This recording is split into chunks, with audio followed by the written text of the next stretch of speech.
하나님께서 오늘 우리에게 주시는 말씀은 사도행전 9장 22절부터 30절까지 말씀입니다. 사울은 힘을 더 얻어 예수를 그리스도라 증언하여 다메섹에 사는 유대인들을 당혹하게 하니라. 여러 날이 지남에 유대인들이 사울 죽이기를 공모하더니 그 계교가 사울에게 알려지니라. 그들이 그를 죽이려고 밤낮으로 성문까지 지키거늘 그의 제자들이 밤에 사울을 광주리에 담아 성벽에서 달아내리니라. 사울이 예루살렘에 가서 제자들을 사귀고자 하나 다 두려워하여 그가 제자됨을 믿지 아니하니 바나바가 데리고 사도들에게 가서 그가 길에서 어떻게 주를 보았는지와 주께서 그에게 말씀하신 일과 다메섹에서 그가 어떻게 예수의 이름으로 담대히 말하였는지를 전하니라. 사울이 제자들과 함께 있어 예루살렘에 출입하며 또 주 예수의 이름으로 담대히 말하고 헬라파 유대인들과 함께 말하며 변론하니 그 사람들이 죽이려고 힘쓰거늘 형제들이 알고 가이사랴로 데리고 내려가서 다소로 보내리라. 아멘. 제가 이전에 섬겼던 경북 지역은 불교세가 아주 강한 곳입니다.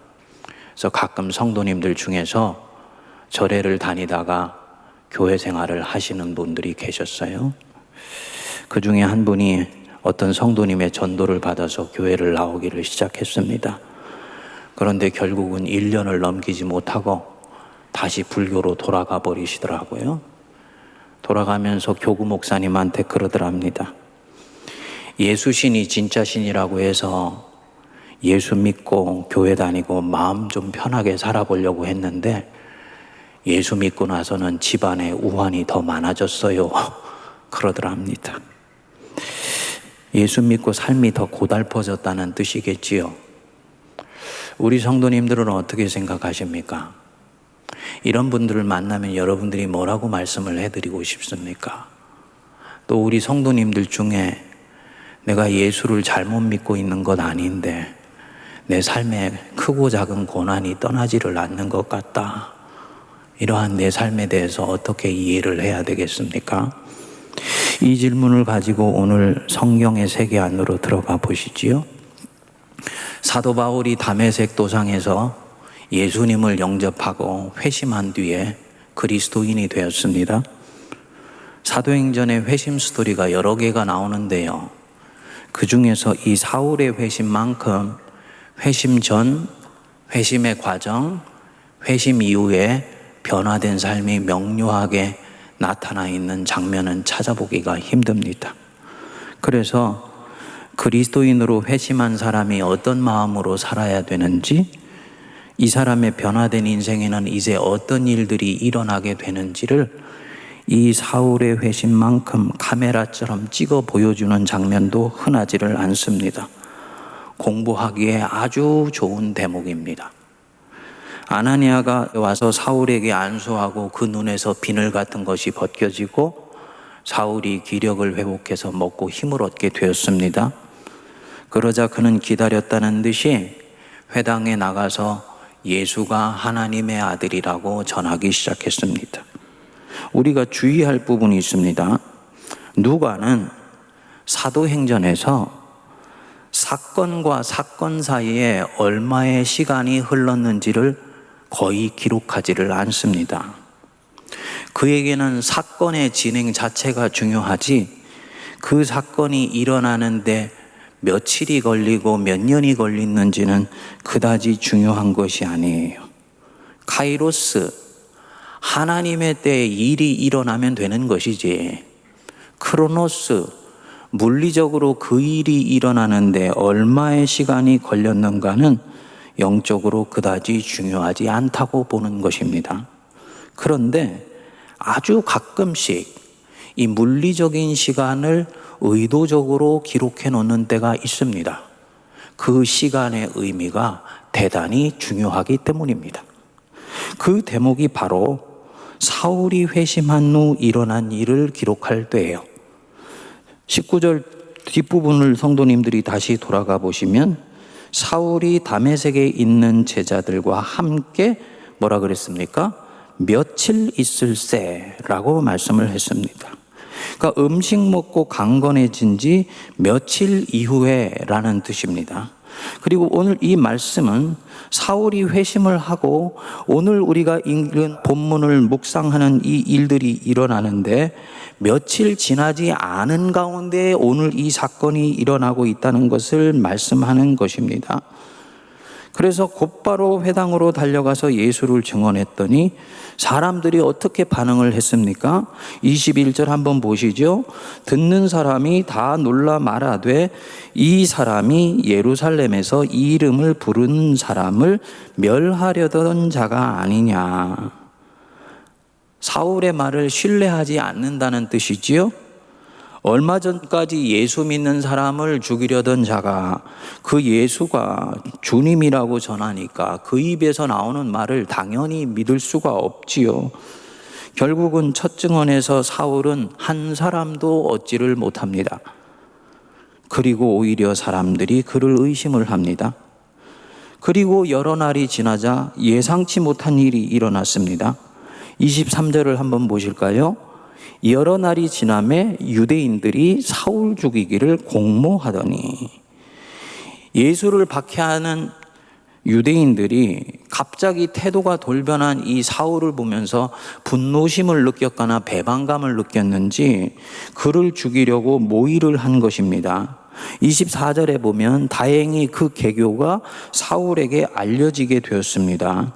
그래서 결국은 사울이 이 다메섹 도상에서 나오는 길목을 유대인들이 준비하고 있다는 것을 알고는 25절에 보면 제자들이 밤에 사울을 광주리에 담아 성벽에서 달아내리게 됩니다. 성도님들, 지금 생명의 주 예수를 만나서 회심을 한 이 사울의 인생에 어떤 일이 지금 일어나고 있습니까? 예수 만난 지 며칠이 지나지 않았는데 갑작스럽게 불쑥 고난이 찾아오게 됐습니다. 자신의 가슴 속에 있는 불덩어리를 전하게 된 것 때문에 시련이 찾아오게 된 거예요. 그것도 보통 시련이 아니죠. 생명이 위협받는 그런 시련이 찾아오게 된 것입니다. 지금 이 사울의 인생이 예수님 믿은 것 때문에 갑자기 꼬여버리게 됐다라는 것들이 느껴지시는지요? 예수님 믿고 회심하기 전에는 사울은 이런 인생을 살지 않았습니다. 누구의 미움을 받는다든지 누가 자기를 죽이려고 한다든지 그래서 살기 위해서 광주리에 몸을 담고 벽을 타고 내려와서 도망한다든지 이런 삶은 상상도 할 수가 없었습니다. 얼마나 사울의 인생이 예수를 믿기 전에는 안전했는지 모릅니다. 그런데 생명의 구주를 만나서 회심한 이 사울에게 이런 인생이 불쑥 찾아오게 된 것입니다. 겨우겨우 피해서 예루살렘에 있는 예수 믿는 사람들을 만났지요. 사울이 그들 만나서 사귀고 싶고 예수님에 대해서 더 듣고 싶었던 것 같아요. 사울은 얼마나 반가웠을까요? 그런데 26절을 보니까요. 그 중에 어느 누구도 그가 제자됨을 믿지 아니했다 그랬습니다. 아무도 그를 믿어주지를 않습니다. 오히려 두려워서 피합니다. 보시지요? 육체적으로는 어제까지 친구였던 유대인들에게 이제는 쫓겨 도망다니는 신세가 되고 정신적으로는 당분간 누구에게도 환영받지 못하는 외톨박이 신세가 된 것입니다. 지금 이 계시의 말씀인 성경이 무엇을 증언하고 있는 것이냐? 어떤 사람이 생명의 구주를 인생의 도상에서 만나 하나님을 믿는 그리스도인이 되었을 때 그 사람의 삶에 어떤 일이 일어날 수 있는지를 보여주고 있는 것입니다. 우리가 일반적으로 알고 있는 회심 간증과는 결이 좀 다르지 않습니까? 우리는 살면서 이런 간증을 이때까지 많이 들었습니다. 예수를 믿고는 내 인생의 문제가 다 해결되었어요 라든지 하나님이 은혜를 물붓듯 부어주셔서 빚도 다 갚고요. 파산했던 기업이어서 인생이 일어날 길이 없었는데 서서히 삶이 다시 피어나기 시작했습니다. 고요히 있던 인간관계가 차곡차곡 풀리게 되었고요. 하나님이 내 죄를 용서해 주셨다는 말에 이상하게도 이때까지는 병을 달고 살았는데 건강도 회복이 되었습니다. 제 인생은 완전히 은혜가 충만하며 기쁨이 충만합니다. 이런 증언을 우리는 수도 없이 많이 들었습니다. 그런데 보시지요. 회심한 사울의 인생은 그런 쪽과는 다릅니다. 육체는 위험하게 되었고 정신은 당분간 압박감에 시달리고 사회에서는 또한 당분간 어느 쪽에도 소속되지 못하고 외로운 신세가 된 것입니다. 성도님들, 회심에 있어서 어느 것이 진짜 리얼리티, 실상일까요? 전자일까요? 후자일까요? 아니면 둘 다일까요? 이 문제를 풀기 위해서 사울의 삶을 뒤로 돌아가서 좀 되짚어 보시자고요. 만일 사울이 예수님 만나서 회심한 이후에 회당에서 예수님 전하는 일을 하지 않았다면, 뒤로 미루거나 이것을 스쳐 지나갔다면요, 그는 아마 이런 고통을 피해갈 수도 있었을 것입니다. 성도님들, 하나님이 한 사람에게 찾아오실 때 이 하나님은 찾아온 그 사람에게 엄청난 기쁨과 감격을 같이 가져다 주십니다. 물론 하나님을 만난다는 것이 두려운 일이기도 하지만 환희와 감격이 훨씬 큽니다. 주님을 인생도상에서 만나게 돼서 영접하게 되면요, 그 영혼이 그 순간 고양되는 것을 느끼게 되고요, 엄청난 영혼의 정화가 일어나게 됩니다. 그 순간은 마치 새하늘 새 땅이 내 인생에서 열리는 것 같은 그런 경험을 하게 돼요.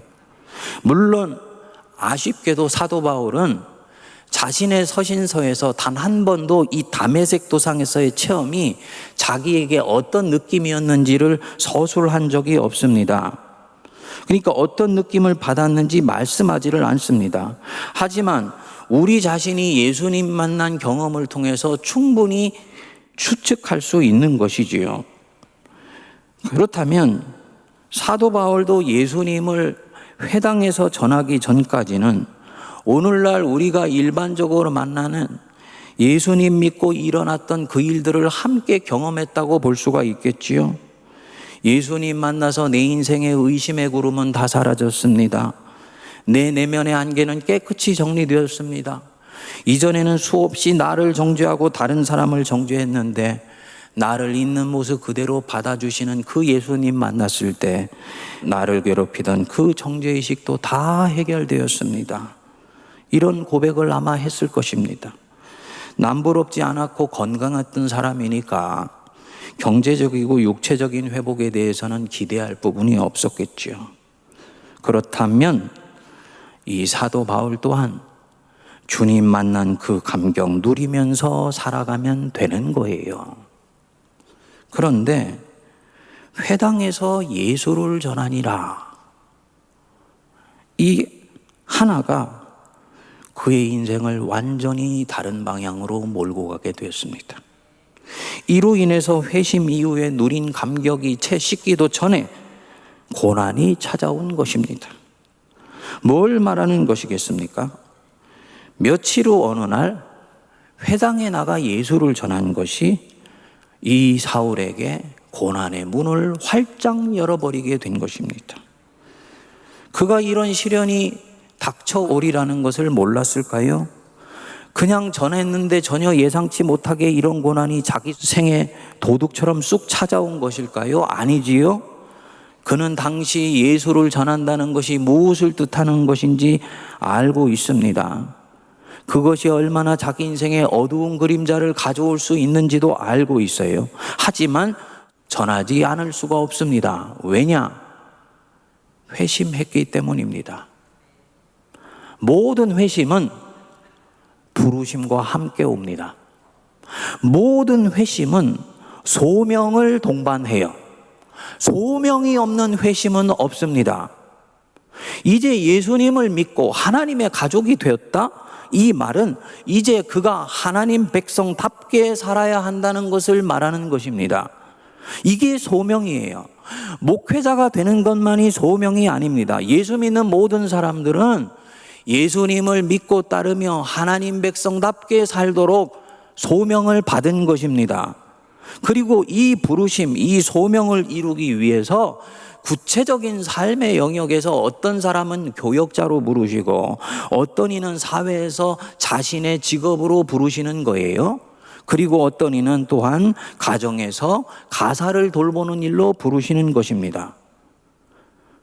모든 사람은 그런 면에서 예수를 믿는 순간 다 소명의 자리로 초대받았다고 말할 수 있는 거죠. 사도 바울의 부르심이 뭡니까? 이방인에게 복음을 전하는 자입니다. 이 부르심에 응답하기 위해서 사울은 그날 회당으로 나갔던 것입니다. 그리고 그날 회당으로 나간 것 때문에 예수님과 같이 가졌던 꿈같이 달콤한 허니문이라는 며칠이 끝나고 고난이 시작된 것입니다. 성도님들, 이 며칠은 상징적인 거예요. 사도 바울에게는 며칠이지만 어떤 사람에게는 2년이 될 수도 있고 3년이 될 수도 있습니다. 중요한 것은 이 허니문은 끝나는 날이 오게 되어 있는 것입니다.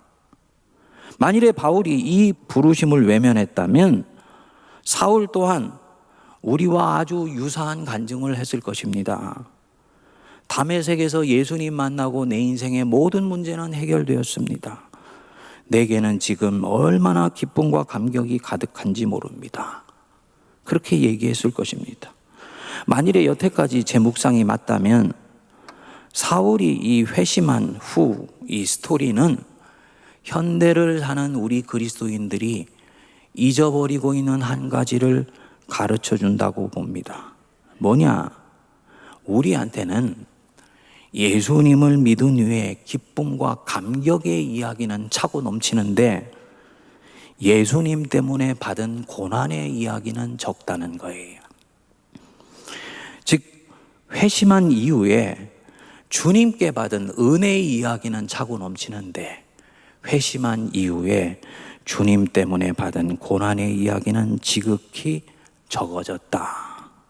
이 말은 우리는 어느 순간부턴가 진정성 있게 하나님의 부르심에 응답하는 삶을 사는데 대단히 위축되어 있다라는 뜻입니다. 하나님이 주시는 좋은 것은 누리는데 그분 백성으로서 이 땅을 살아가려고 하지를 않는 것이죠. 그래서 이 사울의 회심 스토리로 들어가 보면 다메섹 체험까지만 하고 그 뒤에 회당에서 전하니라 라는 이 소명의 삶이 빠지고 그냥 다시 일상으로 돌아가 산다는 뜻입니다. 그렇지 않고 내가 진정 예수를 믿고 하나님 백성으로 산다면 반드시 이 사람에게는 주님과 함께하는 기쁨도 있지만 고난도, 크고 작은 고난도 함께 찾아오게 되어 있습니다. 이것은 달갑지 않을 수도 있지만 신앙의 공식이에요. 그래서 사도 바울이 로마서 8장에서 우리에게 분명하게 말씀해 주었습니다. 자녀이면 또한 상속자, 곧 하나님의 상속자요 그리스도와 함께한 상속자니 우리가 그와 함께 영광을 받기 위하여 고난도 함께 받아야 할 것이니라. 하나님의 자녀로서 네가 이 땅을 살아가고자 하느냐? 하나님의 자녀로서 누리는 축복 너에게 당연히 있을 것이다. 하지만 그 축복이 너에게 어느 순간 손에 잡히기 위해서는 네가 그리스도와 함께 고난도 당연히 받아야 한다. 아까 이 서두에 예수 믿고 교회 다니니까 우환이 더 많아졌다 했던 그분이요. 그 사람의 삶에서 실제 어떤 영적 변화가 시작되었기 때문에 당연히 나타나는 일입니다. 마귀가 떠나기 전에 이 사람의 삶을 당분간 해질러서 미혹시키기 때문일 수도 있고요. 여태까지 잘못된 질서 위에 세워져 있던 삶이 제자리를 찾아 나가는 과정에서 온 것일 수도 있어요. 이 고난은 이 사람이 견뎌야 하는 고난입니다. 정상으로 예수를 믿고 있다는 증거예요. 그런데 이 사람은 그것을 모르는 거지요. 예수 믿으면 그저 편해져야만 한다고 생각하니까 회당에 나간 이후에 받는 고난은 생각할 수가 없는 것입니다. 보니까 이것은 이런 분만 그런 것이 아니고 예수 믿는 많은 분들이 비슷하게 생각을 하는 거예요. 그래서 사도 베드로가 예수 믿는 사람에게 오는 고난을 어떻게 생각해야 되느냐 이렇게 말씀을 했습니다. 베드로전서 4장 12절 13절에 보면 사랑하는 자들아 너희를 연단하려고 오는 불시험을 이상한 일 당하는 것 같이 이상히 여기지 말고 오히려 너희가 그리스도의 고난에 참여하는 것으로 즐거워하라. 이는 그의 영광을 나타내실 때 너희로 즐거워하고 기뻐하게 하려 함이니라. 예수 믿은 다음에 오는 고난을 이상하게 여기지 마라. 예수 믿고 나서 고난 오면은 주님이 나를 벌 주시려고 또 고난 주시는가 생각하지 말아라 그런 뜻입니다. 성도님들, 예수 믿으면 은혜가 충만하지요? 아멘 하시지요? 하지만 이 은혜는 우리가 생각하는 일반적인 은혜가 아니에요. 예수 믿으면 형통합니다. 하지만 이 형통은 우리가 생각하는 그런 형통이 아닙니다. 요셉 보십시오. 하나님을 신실하게 믿고 따른 것 때문에 형통했지요. 형통해서 어디로 갔습니까? 감옥을 갔어요. 그런데 하나님이 감옥 안에서 또 형통했다고 요셉에 대해서 말씀을 합니다. 무엇을 얘기하느냐? 예수를 믿으면 믿지 않을 때보다 표면적으로는 그 인생에 고난이 더 깊어질 수 있다는 것을 말하는 것입니다. 이게 신앙의 리얼리티예요. 시련이 더 클 수도 있습니다. 회심한 사울뿐만 아니고 예수 믿는 많은 사람들이 바로 이 과정 속에 있습니다. 누가 예수를 믿으면 모든 것이 만사가 잘 된다고 얘기를 합니까? 그것은 형통이지만은 다른 종류의 형통이에요. 그야말로 예수를 믿어서 건강해지고 경제도 풀리고 내 인생의 모든 문제가 다 복받게 해결되었다. 이것은 대단히 위험스러운 생각입니다. 담에색 체험까지만 하고 회당에서 전하니라 소명을 감당하지 않고 옆으로 비껴 지나가는 과정 속에서 오는 것이지요. 예수 제대로 믿고 예수님을 진정으로 내 인생의 주님으로 섬기고 살아가려고 하면 남들이 하는 고생 위에 얹어서 남들이 하지 않아도 되는 고생도 당분간 해야 될 수 있다는 걸 꼭 기억하시기 바랍니다. 이게 신앙의 현실이에요. 제가 20살 중반에 예수님 믿고 정말 지금까지 오면서 별의별 경험을 다 겪었습니다. 막 예수님 영접을 하고 가슴에 불덩어리가 있는 과정에서 결혼을 했는데요. 서울에 있는 연립주택에서 신혼살림을 시작을 했어요. 그런데 어느 날 외출했다가 집으로 돌아가 보니까 우리 집 있는 쪽에 소방차가 집에 불을 끄고 있더라고요. 근데 보니까 우리 집이에요. 얼마나 황당했는지. 거실 전체가 거의 다 타버리고 방 안으로 불길이 들어가기 직전에 잡혔습니다. 첫애가 유난히 감기가 심해서 3일이 멀다 하고 병원을 가야 되니까 우리 아내가 애 데리고 병원에 가면서 그냥 깜빡 우유 젖꼭지 삶아놓고 그걸 끄고 간다는 것을 잊었던 거예요. 그 으름으로 온 가구와 옷장까지 다 새까맣게 타버렸습니다. 하필이면 신혼살림으로 처갓집에서 해준 가구들이 전부 뽀얀 아이보리 흰색이에요. 닦아내는데 얼마나 애를 보는지 많은 것들은 다 버렸죠. 수습하면서 얼마나 고생을 했는지 모릅니다. 그리고는 이제 좀 숨 좀 돌리나 했는데 어느 날 아침에 일어났는데 집 온 바닥이 물이 한강이에요. 물을 보니까 하수도 물은 아니고 상수도 물 같더라고요. 그 고치는 사람이 와서 보더니 상수도가 어디가 터진 것 같습니다. 그래가지고 입구에서 들어오는 데서부터 따가지고 바닥을 깨기 시작했는데 바닥 전체를 다 드러냈는데도 결국은 찾아낼 수가 없었어요. 마지막에요, 상수도 맨 끝에 있는 목욕탕 거기서 찾아낸 거예요. 얼마나 숨이 가빴는지 모릅니다. 3년 동안은 그야말로 하루하루 살아내는 것이 버거웠습니다. 결혼 전에 하숙했던 집 아주머니가 결혼하고 나서 고생한다고 위로 방문을 오셨어요. 경상도 분이신데 그러시더라고요.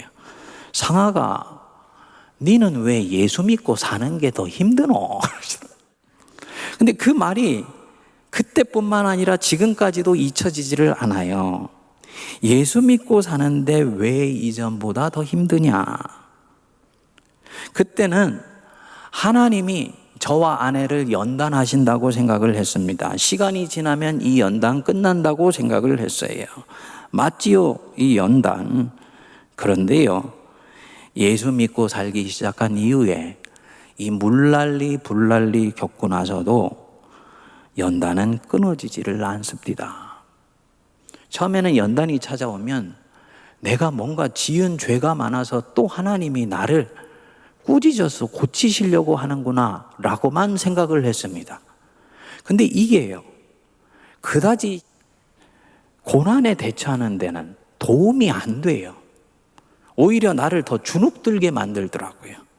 근데 가만히 보니까 부족하고 죄 많은 신앙이지만 하나님의 뜻대로 반응해서 한 스텝을 내딛으면 오히려 그 뒤에 연단은 같이 따라온다는 것을 알게 된 것입니다.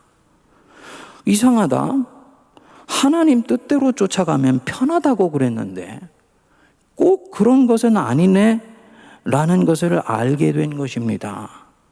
하나님 뜻대로 쫓아가면 편한 것이 아니고 하나님 뜻대로 쫓아가면 당분간 표면적인 삶은 더 힘들어질 수 있다는 것을 알게 된 것입니다. 성경적으로 들어가 보니까 이 얘기가 맞는 얘기더라고요. 성도님들, 하나님 뜻대로 살면 고난도 함께 따라온다는 것을 수용해야 됩니다. 성경에 보면 의인은 고난이 만나니 그렇게 얘기했지요?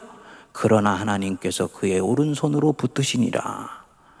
우리가 진짜 의인이기 때문에 의인이 아니고 예수 그리스도의 핏공로로 하나님께 죄 용서받은 의인이지요. 그렇기 때문에 주님 그 사랑이 감사해서 주님 쫓아가는 한 걸음 한 걸음이 부족하지만 주님 보실 때는 의인의 걸음인 거예요. 그리고 그 의인의 걸음은 만사가 형통한 걸음이 아니고 당분간 고난이 같이 따라오는 걸음입니다.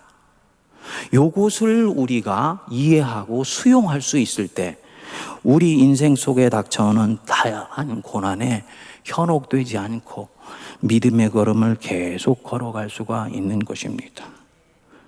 그런데 하나님이 이 걸음을 걸어가게 하세요. 이유가 뭐냐? 이렇게 받는 고난 속에서 하나님의 일이 이루어지기 때문입니다. 우리라는 부족한 사람을 통해서 하나님의 나라가 확장되는 거예요. 그러니까 하나님의 뜻대로 살겠다라고 결심한 사람이 분명히 마음에 가져야 될 한 가지가 있습니다.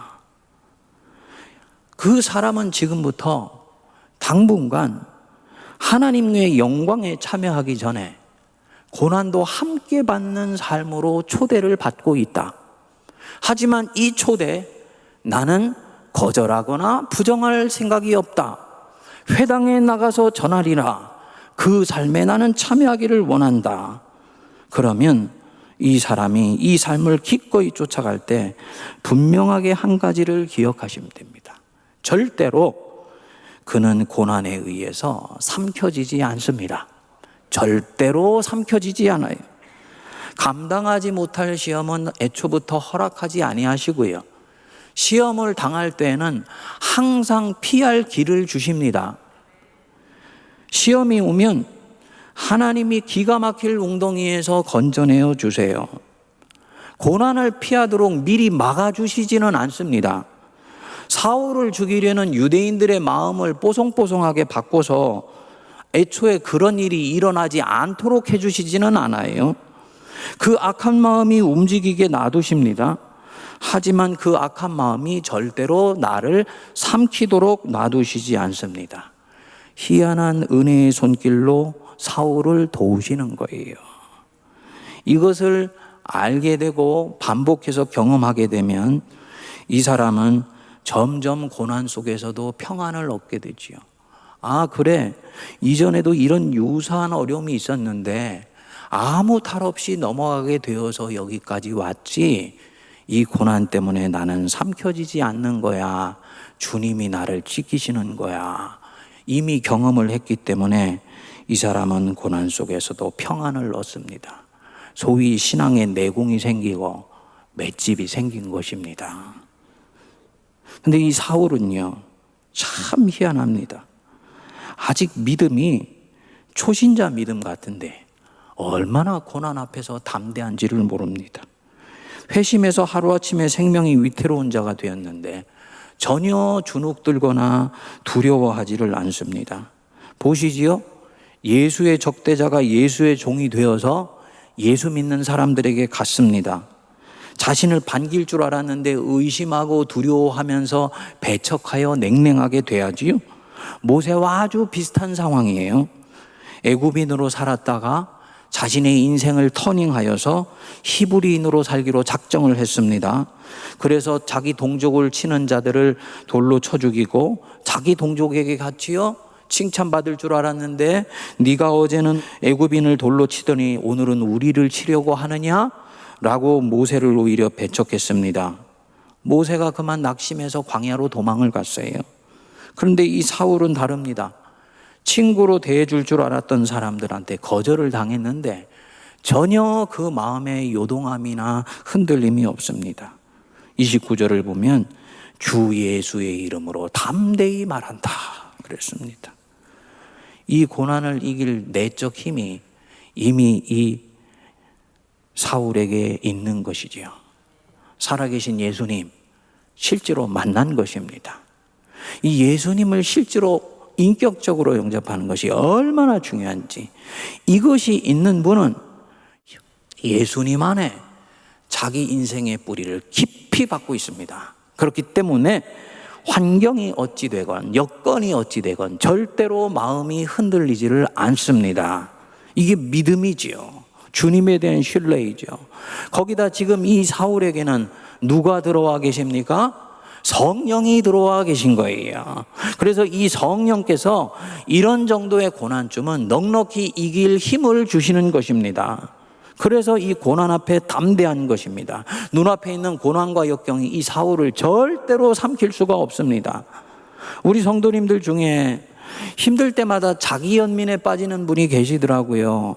목사님, 제가 이렇게까지 노력했는데 왜 저는 늘 힘든 것입니까? 근데 가만히 보면 모세가 그런 식이었어요. 내가 저들 위해서 일을 했는데 왜 이런 나를 몰라주는 거야? 내 인생이 참으로 가련한 인생이다. 이런 자기 연민을 갖는 건 아무 도움이 안 됩니다. 또 성도님들 중에 힘든 일이 생기면 거의 반사적으로 과거를 돌아보면서 후회한 분들이 계세요. 그때 내가 회당에 나가서 전하지 않았어야 되는데 라고 생각하는 것입니다. 온 걸음을 후회하는 거지요. 사울은 그쪽으로 가지 않습니다. 사울은 자신이 할 일은 한 가지뿐이라고 생각을 합니다. 겁내어 숨지 말고 두려워 도망하지 말며 이때까지 왔던 걸음을 변질하여서 휘지 않는다. 왜냐? 하나님께서 결국 부르신 나를 통해서 승리하실 것이기 때문에, 하나님이 결국은 내게 주신 소명을 이루실 것을 나는 믿기 때문에. 성도님들, 우리 여러분 중에 담에색 체험까지만 하고 회당에서 전하니라 하고 자기 백성을 지금 초대하시는데 그 자리에 응할지 안 할지를 머뭇거리는 분이 계십니까? 소명을 이루지는 않고 주신 은혜 하나씩 하나씩 까먹으면서 인생의 세월을 보내시는 분이 계세요. 태어날 때부터 예수님 믿은 분 중에서 조상의 공덕을 까먹고 살아갈 뿐 후손들에게 줄 새로운 공덕을 쌓는 일에 소홀히 하거나 게을리 하시는 분들 계십니까? 사울과 함께 회당으로 나가시기 바랍니다.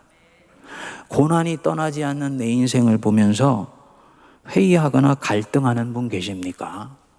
그러지 마십시오. 이 고난은 반드시 끝나는 날이 오게 되어 있습니다. 죄 때문에 받는 고난이 아니에요.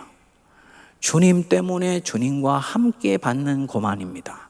잠잠히 생각해 보십시오. 내려놓고 자면 얼마든지 그렇게 할 수 있습니다. 그렇지만 이분은 당분간 이 걸음을 계속 걸어갑니다. 왜냐? 하나님이 이 고난에서 건져내 주시고 당신의 영광에 참여할 날을 반드시 허락하신다는 것을 믿기 때문입니다. 그 날은 반드시 올 것입니다. 이 코로나 속에서 성도님들 죄송하지만 엄살 부리시면 안 됩니다. 주님이 우리에게 이 코로나 속에서 축복 주실 것 믿고 주님의 초대장 받아서 사울처럼 회심의 뜨끈뜨끈한 은혜와 감격 내려놓고 하나님과 함께 회당으로 나가는 은혜가 임하게 되기를 바랍니다. 기도하겠습니다. 거룩하신 하나님 아버지, 감사합니다. 다메섹 도상에서 예수님 만난 그 은혜의 달콤하고 그 놀라운 기억에 젖어서 인생 살려 하지 않게 하시고 때가 되어 부르실 때, 초대하실 때 기꺼이 회당에 가서 전하며 소명을 이루는 삶 때문에 받는 고난을 두려워하지 않게 하여 주옵소서.